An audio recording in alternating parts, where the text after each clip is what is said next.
കേരളത്തിലെ government സ്ഥാപനങ്ങളോ banking, insurance പോലുള്ള financial സ്ഥാപനങ്ങളോ ഹോസ്പിറ്റലുകളും എഡ്യൂക്കേഷണൽ ഇൻസ്റ്റിറ്റ്യൂഷൻസുകളോ അതല്ലെങ്കിൽ മറ്റു പ്രൈവറ്റ് സ്ഥാപനങ്ങളിലോ സൈബർ സെക്യൂരിറ്റി എങ്ങനെ സ്റ്റെപ്പ് ബൈ സ്റ്റെപ്പായി നമ്മൾക്ക് അച്ചീവ് ചെയ്യാം എന്നുള്ളതാണ് ഞാനിവിടെ പറയാൻ ഉദ്ദേശിക്കുന്നത്.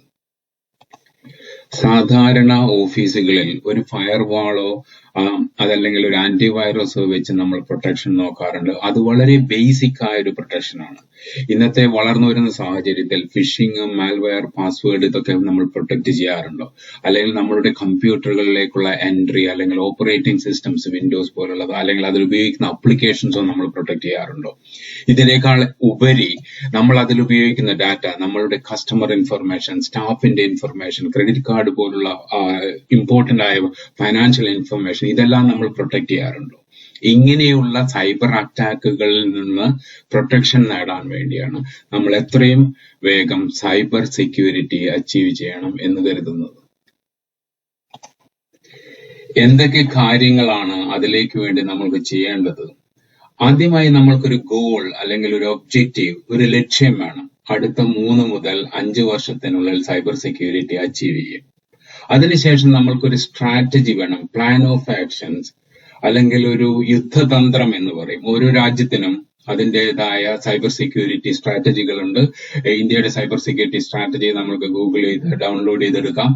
അപ്പൊ അതിൽ കൃത്യമായി പറയുന്നത് സൈബർ സെക്യൂരിറ്റി എന്ന് പറയുന്നത് ഒരാളുടെ എല്ലാ മെമ്പേഴ്സിന്റെയും റെസ്പോൺസിബിലിറ്റിയാണ്, ഒരു ഡിപ്പാർട്ട്മെന്റിന്റെ മാത്രം റെസ്പോൺസിബിലിറ്റി അല്ല. പിന്നെ നമുക്ക് നമ്മുടെ എനിമി ആരാണെന്ന് അറിയണം, അവരുടെ ഒബ്ജക്റ്റീവ് എന്താണെന്ന് അറിയണം, അവരുടെ മോട്ടീവ് എന്താണെന്ന് അറിയണം. അങ്ങനെ അവരുടെ ലക്ഷ്യങ്ങൾ അറിഞ്ഞാൽ നമ്മൾക്ക് അതിന് ഈസിയായി തടുക്കാൻ കഴിയും. പിന്നെ മൂന്നാമതായി, അഥവാ എന്തെങ്കിലും ബ്രീച്ച് സംഭവിക്കുക അല്ലെങ്കിൽ സെക്യൂരിറ്റി ഇൻസിഡന്റുകൾ സംഭവിച്ചു കഴിഞ്ഞാൽ നമ്മൾ അതിൽ നിന്ന് എങ്ങനെ രക്ഷപ്പെടാം? ഇപ്പോൾ സുനാമി വന്നു, ഫ്ലഡ് വന്നു, കോവിഡ് വന്നു, അപ്പോൾ അതിൽ നിന്നെല്ലാം നമ്മൾ എങ്ങനെ, ആ വക ഭീഷണികളിൽ നിന്നെല്ലാം നമ്മൾ എങ്ങനെ രക്ഷപ്പെട്ടു? അതുപോലെ സൈബർ സെക്യൂരിറ്റിയിൽ ഇപ്പോൾ വരുന്ന ഒരു ഭീഷണി റാൻസം വെയർ എന്ന് പറയുന്നത്, ransomware is going to attack all over India എന്ന് പറയുന്ന ആ ഒരു ഭീഷണിയിൽ നിന്നെല്ലാം രക്ഷ നേടാൻ വേണ്ടി നമ്മൾക്ക് എന്തെല്ലാം ചെയ്യാൻ പറ്റും എന്നുള്ളത് നോക്കുക. അതിനുശേഷം ഒരു റോഡ് മാപ്പ് ഉണ്ടാക്കുക. റോഡ് മാപ്പ് എന്ന് പറയുന്ന ഒരു ടാക്ടിക്കൽ പ്ലാൻ ആണ്. ആ ടാക്ടിക്കൽ പ്ലാൻ വെച്ചിട്ട് നമ്മൾ അടുത്ത 6 മാസത്തിലോ അല്ലെങ്കിൽ ഓരോ 6 മാസത്തിലും ഓരോ വർഷത്തിലും നമ്മൾ എന്തൊക്കെ നേടും, എത്ര റിസോഴ്സസുകൾ, മാൻ പവർ നമ്മൾക്ക് ഉപയോഗിക്കേണ്ടി വരും, എത്ര ബഡ്ജറ്റിംഗ് വേണം, അങ്ങനെയെല്ലാം ചിന്തിക്കുന്നതിനെയാണ് റോഡ് മാപ്പ് എന്ന് പറയുന്നത്. അതിനുശേഷം നമ്മൾക്കൊരു പ്രോഗ്രാം ഡിഫൈൻ ചെയ്യണം. പ്രോഗ്രാം ഡിഫൈൻ ചെയ്യുമ്പോൾ അതിൽ എന്തൊക്കെ പ്രോസസ്സുകളും പ്രൊസീജിയറുകളും അടങ്ങിയിട്ടുണ്ടെന്നുള്ളത് നമ്മൾ കൃത്യതയോടെ മാർക്കറ്റിൽ അവൈലബിൾ ആയ ബെസ്റ്റ് സ്റ്റാൻഡേർഡുകൾ വെച്ച് ഒന്നും തെറ്റാതെ ചെയ്തു വെക്കണം. അതിനായി ഫ്രെയിം വർക്കുകൾ അഥവാ ചട്ടക്കൂടുകൾ അവൈലബിൾ ആണ്.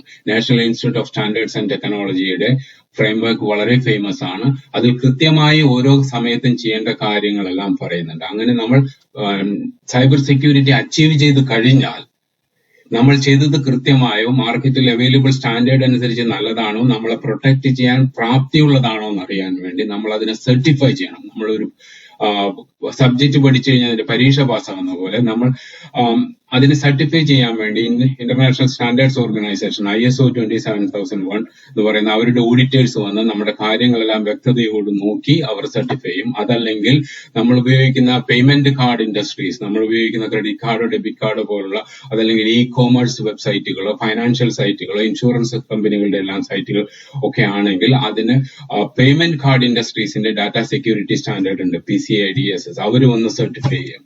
അതല്ലെങ്കിൽ SOC 1 SOC 2 എന്നൊക്കെ പറയുന്ന ഓഡിറ്റേഴ്സ് വന്നിട്ട് അതെല്ലാം സർട്ടിഫൈ ചെയ്യുന്ന വിവിധ തരത്തിലുള്ള സർട്ടിഫിക്കേഷൻസും അവൈലബിൾ ആണ്.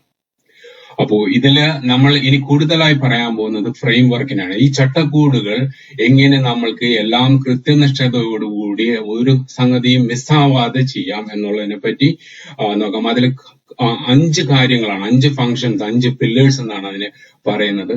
അത് 1 identify, 2 protect, 3 detect, 4 respond, 5 recover. അതിനെപ്പറ്റി നമുക്ക് കൂടുതൽ പറയാം. ഫ്രെയിംവർക്കിലെ ആദ്യത്തെ ഫംഗ്ഷൻ എന്ന് പറയുന്നത് ഐഡന്റിഫൈ ആണ്. അത് ഒരു സൈബർ സെക്യൂരിറ്റി അച്ചീവ് ചെയ്യാൻ നമ്മൾ ആദ്യം നമ്മുടെ ഓഫീസിൽ എന്തൊക്കെയുണ്ടെന്ന് ഐഡന്റിഫൈ ചെയ്യണം. അല്ലെ? എന്താണ് നമ്മളുടെ ഓഫീസിന്റെ ക്രിട്ടിക്കൽ ആക്ടിവിറ്റീസ് എന്തൊക്കെയാണ്, അതിലുപയോഗിക്കുന്ന ഡാറ്റകൾ എന്തൊക്കെയാണ്, അതെവിടേക്കാണ് സ്റ്റോർ ചെയ്ത് വെച്ചിരിക്കുന്നത്, എത്ര തരം കമ്പ്യൂട്ടറുകളുണ്ട്, അതിൽ എന്തൊക്കെ തരം ഓപ്പറേറ്റിംഗ് സിസ്റ്റംസും ആപ്ലിക്കേഷൻസും നമ്മൾ യൂസ് ചെയ്യുന്നുണ്ട്, അങ്ങനെ ഒരു അസറ്റ് രജിസ്റ്റർ നമ്മൾ ഉണ്ടാക്കിയിരിക്കണം. അതിനുശേഷം നമ്മൾ പോളിസികൾ ഉണ്ടാക്കണം, നമ്മുടെ നയം വ്യക്തമാക്കുന്നത് എന്തൊക്കെയാണ് നമ്മളുടെ ലോജിക്കൽ ആക്സസ് പോളിസി, എന്തൊക്കെയാണ് നമ്മുടെ പാസ്വേഡിന്റെ പോളിസി, എന്തൊക്കെയാണ് നമ്മൾ bring your own devices policy, അതല്ലെങ്കിൽ നമ്മൾ ഡാറ്റ എത്ര സൂക്ഷിക്കണം അതിന്റെ പോളിസി, അങ്ങനെയുള്ള പോളിസികളെല്ലാം ഡിഫൈൻ ചെയ്തുണ്ടാക്കിയിരിക്കണം. ഇതിനുശേഷം നമ്മളൊരു റിസ്ക് മാനേജ്മെന്റ്, നമ്മളുടെ ഭീഷണികൾ, അപായങ്ങൾ എന്തൊക്കെയാണ്, അതിനെ എങ്ങനെ മാനേജ് ചെയ്യാൻ കഴിയും, എങ്ങനെ ഭീഷണികൾ നമ്മൾ ഐഡന്റിഫൈ ചെയ്യാൻ കഴിയും, എങ്ങനെ റിസ്കിനെ മിറ്റിഗേറ്റ് ചെയ്യാൻ കഴിയും, അതല്ലെങ്കിൽ നമുക്ക് കഴിയാത്ത റിസ്കുകൾ നമ്മൾ എങ്ങനെ ട്രാൻസ്ഫർ ചെയ്യും. ഇൻഷുറൻസ് ഒരു റിസ്ക് ട്രാൻസ്ഫറിംഗ് മെത്തേഡാണ്. അതൊക്കെയാണ് നമ്മൾ ഐഡന്റിഫൈ ചെയ്യേണ്ട ആദ്യത്തെ കാര്യങ്ങൾ. രണ്ടാമത്തെ ഫംഗ്ഷൻ പ്രൊട്ടക്ട് ചെയ്യാന്നുള്ളതാണ്. എന്തൊക്കെ നമ്മൾക്ക് പ്രൊട്ടക്ട് ചെയ്യാൻ പറ്റും? ആദ്യമായി ഒരു കമ്പ്യൂട്ടറിലേക്കുള്ള ഒരു എൻട്രി, നമ്മൾ യൂസർ നെയിം, പലതരത്തിലുള്ള യൂസർ നെയിമുകളുണ്ട്. സാധാരണ യൂസേഴ്സ് ഉണ്ട്, അഡ്മിനിസ്ട്രേറ്റേഴ്സ് ഉണ്ട്, സൂപ്പർവൈസേഴ്സ് ഉണ്ട്. അങ്ങനെ അവരുടെ എല്ലാം ഐഡന്റിറ്റിയും അവരുടെ ആക്സസും നമ്മൾ പ്രൊട്ടക്ട് ചെയ്യണം. അതിനുപയോഗിക്കുന്ന ഒരു ടെക്നോളജിയാണ് IAM, identity and access management എന്ന് പറയുന്നത്. അതിൽ പ്രിവിലേജ്ഡ് ഐഡന്റിറ്റി മാനേജ്മെന്റ് ഉണ്ട്, പ്രിവിലേജ്ഡ് ആക്സസ് മാനേജ്മെന്റുകളുണ്ട്. പിന്നെ നമ്മുടെ പാസ്വേഡുകളും പാസ്വേഡ് ഇല്ലാതെ ബയോമെട്രിക്കുകൾ ഉപയോഗിച്ചിട്ട് നമുക്ക് ആക്സസ് കൺട്രോൾ ചെയ്യുന്നതിനെ പ്രൊട്ടക്ട് ചെയ്യണം. മൾട്ടി ഫാക്ടർ ഒതന്റിക്കേഷനും OTPയും ഉപയോഗിച്ചിട്ട് നമ്മൾക്ക് ആക്സസ് പ്രൊട്ടക്ട് ചെയ്യാവുന്നതാണ്. ഇതിനുശേഷം നമ്മൾ ഉപയോഗിക്കുന്ന ഡാറ്റയെ എങ്ങനെ പ്രൊട്ടക്ട് ചെയ്യും? ഡാറ്റ പ്രൊട്ടക്ട് ചെയ്യാൻ വേണ്ടി ഉപയോഗിക്കുന്നത് എൻക്രിപ്ഷൻ മെത്തേഡുകളാണ്. അത് ഡാറ്റ സേവ് ചെയ്തിരിക്കുന്ന സ്ഥലത്തും എൻക്രിപ്ഷൻ ഉപയോഗിക്കും. ഡാറ്റ ട്രാൻസ്ഫർ ചെയ്യുമ്പോൾ നമ്മൾ ഇമെയിലിലൂടെ ട്രാൻസ്ഫർ ചെയ്യും, അല്ലെങ്കിൽ USB സ്റ്റിക്ക് വഴി ട്രാൻസ്ഫർ ചെയ്യും, അതല്ലെങ്കിൽ നമ്മൾ വെബ്സൈറ്റിലൂടെ ഡാറ്റ ട്രാൻസ്ഫർ ചെയ്യും. അതിൽ TLS പോലുള്ള സെക്യൂരിറ്റി എൻക്രിപ്ഷൻ ഉപയോഗിച്ചിട്ട് നമുക്ക് അതിനെ പ്രൊട്ടക്ട് ചെയ്യാൻ പറ്റും. അതിനുശേഷം നമ്മൾ ഡാറ്റ ട്രാൻസ്ഫർ ചെയ്യുമ്പോഴോ അല്ലെങ്കിൽ ഡാറ്റ സ്റ്റോർ ചെയ്തിരിക്കുമ്പോഴോ ആരെങ്കിലും അതിൽ എന്തെങ്കിലും ഡാറ്റയെ കട്ടെടുക്കാനോ അതല്ലെങ്കിൽ ഡാറ്റയെ കൂട്ടിക്കുഴയ്ക്കാനോ തിരിമറി നടത്താനോ ശ്രമിക്കുന്നുണ്ടോ എന്നറിയാൻ വേണ്ടി ഇന്റഗ്രിറ്റി ചെക്കുകളുണ്ട്. ഡാറ്റ ഇന്റഗ്രിറ്റി ചെക്ക് ചെയ്യണം. പിന്നീട് നമുക്ക് ഡാറ്റ ചിലപ്പോൾ ലിറ്റിഗേഷൻ ഹോൾഡ് എന്ന് പറയുന്ന ഒരു ടെക്നോളജി ഉപയോഗിച്ചിട്ട് നമ്മൾ ഡാറ്റ നമ്മൾക്ക് കോടതിയിലോ മറ്റ് നിയമ ആവശ്യങ്ങൾക്ക് പ്രൊഡ്യൂസ് ചെയ്യണമെങ്കിൽ അതിനൊരു നിശ്ചിത കാലയളവ്, ചിലപ്പോൾ 7 വർഷം അല്ലെങ്കിൽ 10 വർഷമോ നമുക്ക് ഭദ്രമായി സൂക്ഷിക്കേണ്ടതുണ്ട്. ആ സമയത്ത് നമ്മൾ എങ്ങനെ പ്രൊട്ടക്ട് ചെയ്യുന്നതിനെ പറ്റി ആലോചിക്കണം, ആ ടെക്നോളജി ഇൻസ്റ്റാൾ. അതിനുശേഷം ഇതെല്ലാം കഴിഞ്ഞ് ഡാറ്റ ആവശ്യമില്ലെങ്കിൽ നമ്മളത് ഡിലീറ്റ് ചെയ്യുമ്പോൾ വളരെ മോശം കൈകളിൽ എത്തിപ്പറ്റാതെ സെക്യൂർ ആയി ഡിലീറ്റ് ചെയ്യാനുള്ള ടെക്നോളജികൾ പ്രൊട്ടക്റ്റിൽ വരുന്നുണ്ട്. പിന്നീട് വരുന്നത് ഫയർവാളുകളും ആന്റി മെയിൽവെയറുകളും ആന്റി വൈറസുകളും വെച്ച് പ്രൊട്ടക്ട് ചെയ്യാൻ ശ്രമിക്കണം. പിന്നീട് നമ്മൾ എൻഡ് പോയിന്റ് സെക്യൂരിറ്റി എന്ന് പറയുന്ന ഒരു പ്രധാനപ്പെട്ട ഭാഗമുണ്ട്. നമ്മുടെ മൊബൈൽ ഫോണുകളോ അല്ലെങ്കിൽ ലാപ്ടോപ്പുകളോ ഡെസ്ക്ടോപ്പുകളോ എല്ലാം ഒരു മിനിമം ബേസ് ലൈൻ വെച്ചിട്ട് ഒരു മിനിമം സെക്യൂരിറ്റി എൻഷുവർ ചെയ്തുകൊണ്ടുള്ള ഒരു പ്രൊട്ടക്ഷൻ ആണ്. ബേസ് ലൈൻ അത് ഗ്രൂപ്പ് പോളിസി ഓർക്കസ്ട്രേറ്റർ വെച്ചിട്ട് നമ്മൾക്കത് പ്രൊട്ടക്ഷൻ അച്ചീവ് ചെയ്യാൻ പറ്റും. അതിനുശേഷം നമ്മൾക്ക് എല്ലാവർക്കും അറിയാവുന്നതാണ് പാച്ചിങ് അല്ലെങ്കിൽ അപ്ഡേറ്റിംഗ്. നമ്മുടെ ഓപ്പറേറ്റിംഗ് സിസ്റ്റമോ ആപ്ലിക്കേഷൻസോ ആന്റിവൈറസുകളോ എല്ലാം നമ്മൾ റെഗുലറായി പാച്ച് ചെയ്തുകൊണ്ടിരിക്കണം. വൾനറബിലിറ്റി സ്കാനറുകൾ, കോളിസ് പോലുള്ളത് അവൈലബിൾ ആണ്. അത് വെച്ചിട്ട് സ്കാൻ ചെയ്തതിനു ശേഷം ആവശ്യമുള്ള പ്രൊട്ടക്ഷനുകൾ ടെസ്റ്റ് ചെയ്തതിനു ശേഷം ഇംപ്ലിമെന്റ് ചെയ്യാൻ കഴിയും. ഇതിനേക്കാളെല്ലാം ഉപരി നമ്മൾ പ്രൊട്ടക്ട് ചെയ്യേണ്ടത് നമ്മുടെ യൂസേഴ്സിനെയാണ്, അല്ലെങ്കിൽ നമ്മുടെ യൂസേഴ്സിനെ ട്രെയിൻ ചെയ്യണം. റെഗുലറായി യൂസേഴ്സിനെയും സ്റ്റേക്ക് ഹോൾഡേഴ്സിനെയും ട്രെയിൻ ചെയ്ത് സീനിയർ മാനേജ്മെന്റ് അടക്കമുള്ളവരെ ട്രെയിൻ ചെയ്ത് അവരിൽ നിന്ന് അബദ്ധങ്ങളൊന്നും വന്നു പോകാതിരിക്കാൻ. നമുക്കറിയാം പാസ്വേഡുകൾ ലീക്ക് ആയതൊക്കെ സോഷ്യൽ നെറ്റ്വർക്കിംഗ് വഴി, ഫേസ്ബുക്കോ ഇൻസ്റ്റാഗ്രാം വഴിയെല്ലാം പാസ്വേഡ് ലീക്കായ സംഗതികളെല്ലാം കേൾക്കുന്നു. അതിൽ നിന്നെല്ലാം പ്രൊട്ടക്ട് ചെയ്യണം. പ്രത്യേകിച്ചും സീനിയർ മാനേജ്മെന്റിന്, ഡയറക്ടർമാരെല്ലാം അവർക്ക് കൂടുതൽ ആക്സസ് പെർമിഷൻ ഉള്ളതുകൊണ്ട് അവരുടെ പാസ്വേഡുകളും OTPകളും എല്ലാം വളരെ ഇമ്പോർട്ടന്റ് ആണ്. അവർക്ക് ഫിഷിംഗ് അറ്റാക്കുകൾ കൂടുതൽ വരുന്നുണ്ട്. അവരെയും പ്രൊട്ടക്ട് ചെയ്യാൻ ശ്രമിക്കണം.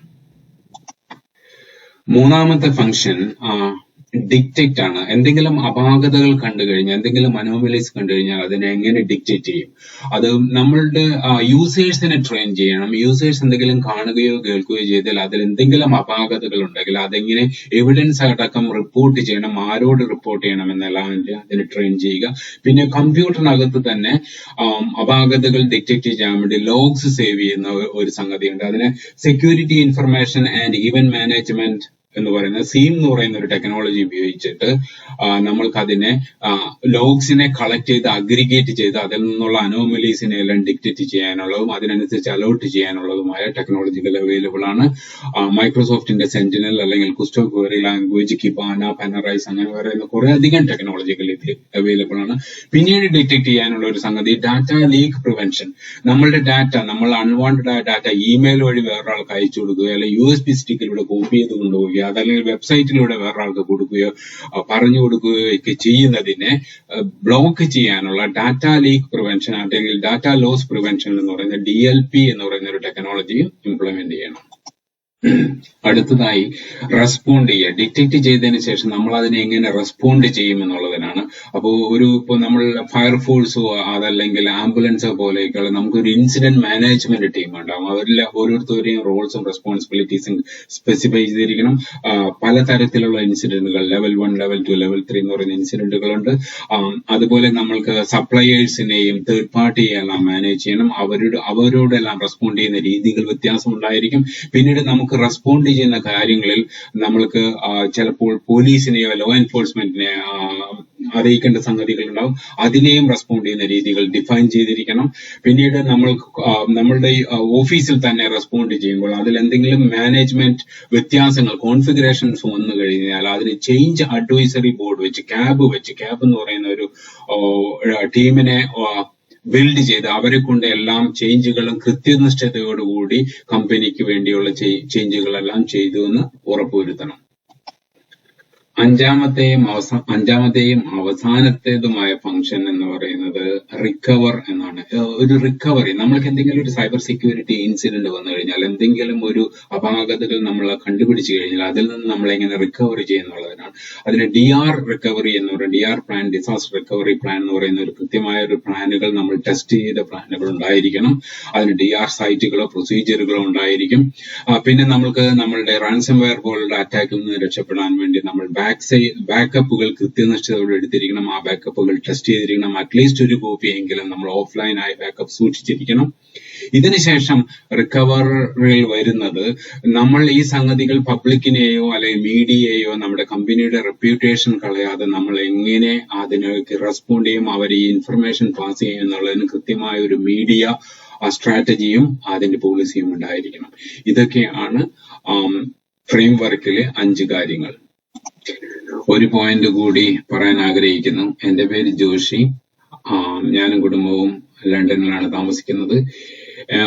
കേരളത്തിനകത്തും പുറത്തും ഒരുപാട് നെറ്റ്വർക്ക്, സൈബർ സെക്യൂരിറ്റി നെറ്റ്വർക്കുകളുണ്ട്. ഞാനതിൽ പലതിലും മെമ്പറുകളാണ്. നമ്മളുടെ ഫൈനാൻഷ്യൽ ഹെഡ്ക്വാർട്ടറായ ബോംബെയിലും മിഡിൽ ഈസ്റ്റിലും US-ലും യൂറോപ്പിലുമുള്ള എല്ലാ നമ്മളുടെ സുഹൃത്തുക്കളെ കൊണ്ട് നമ്മൾക്ക് ഈ സൈബർ സെക്യൂരിറ്റി കേരളത്തിൽ വളരെയധികം ഈസിയായി അച്ചീവ് ചെയ്യാൻ കഴിയും എന്നുള്ളൊരു പൂർണ്ണ വിശ്വാസം എനിക്കുണ്ട്.